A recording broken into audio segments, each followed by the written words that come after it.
कारण सारखे निर्णय बदलतात, त्यांचा अधिकार आहे. काल रात्री आला निर्णय, नेहमी 30 तारखेला संध्याकाळपर्यंत सभा असायची, आता 1 तारखेला रात्री 10 पर्यंत परवानगी दिली आणि 2 तारखेला सकाळी मतदान करायचं. 1 तारखेला रात्री 10 पर्यंत. आता 1 तारखेला आपण कशाची वाट बघतो, नाही 10 पर्यंत म्हणजे चांगले उमेदवार निवडून द्यायची वाट बघतो ना. सगळे बुद्धीला आपण म्हणत असतो काय करायचं काय करायचं, वेगळा अर्थ काढू नका.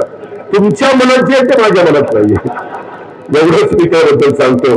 परंतु मित्रांनो माफ करा, मला पुढे जायचंय, मला खूप आज दिवस लहान आहे म्हणून मी तेवढं भाषण केलं.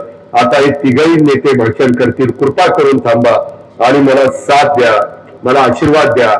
घड्याळाला विसरू नका. विधानसभेमध्ये जो काही आम्हाला झटका दिला तो झटका आता काही देऊ नका, अशी आग्रहाची नम्रतेची कळकळीची विनंती करतो.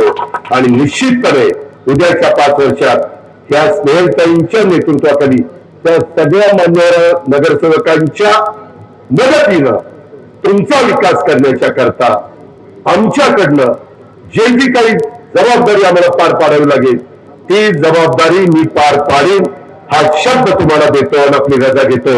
जय हिंद, जय महाराष्ट्र, जय राष्ट्रवादी, जय हिंद, खुदा हाफिज.